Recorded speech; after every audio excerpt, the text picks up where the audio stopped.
There is a big cut of the country that suffers from, subject to your opinion, misinformation about vaccines. And people aren't doing it. They think it's the new way toward wellness. Get away from the old thinking. Hasn't the science that suggested that you don't need vaccines been debunked? Isn't it very clear that you need vaccines? The science is very clear, but what I'd say is these people aren't monsters. They're not trying to, and they're really demonized in lots of the press. And so you do have, modern medicine is very confusing.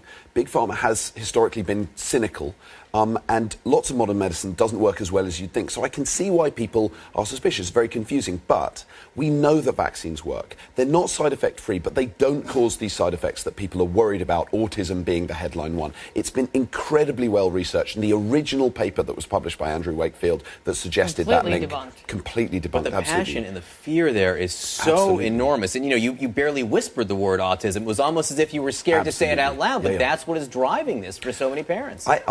I'm an MD, I have a degree in public health, and I have a 5-year-old son, and I worry about all these things. I mean, these are things where they're confusing if you have medical degrees. So, is he vaccinated?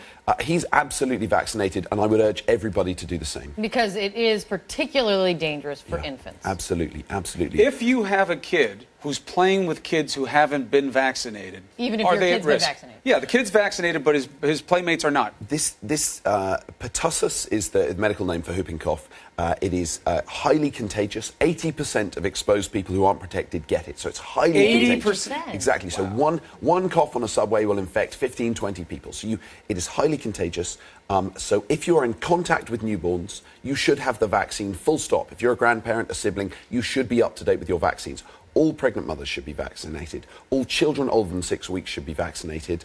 And all healthcare workers should be vaccinated. If you have a kid who's symptomatic, so what you want to do is surround that. And it's not a lifetime vaccination, right? It's not. There is the booster you need to be worried about. So that's the vaccination I'm talking about, is if you're a grandparent, if you're a sibling, if you're a close relative who's spending lots of time with kids, you want to be, especially with the infants, because the infants are who we worry about, you want to get that booster shot. What do you do once you get it? Especially, what do you do for an infant once they get it? Well, so for the first 6 weeks of life, they can't be vaccinated. So you want this ring of protection of vaccinated people around the infant. But once you get, well, so there is what you call a catarrhal phase. So the first week or two, you're highly contagious and not very symptomatic. You might feel like you've got a cold, might have a bit of a cough. Now, this is not a reason to go to the emergency room, but it is a reason to go and see your family physician. And based on whether you've been in contact with people, what region of the country you're in, whether you're up to date with your vaccines, they may or may not treat you with antibiotics. They'll certainly be aware of it. If you have a sick child, again, if they just got a runny nose, a bit of a cough, you'll know if it's whooping cough. If it's full-blown whooping cough, you will go to the emergency room. It's very distressing to see.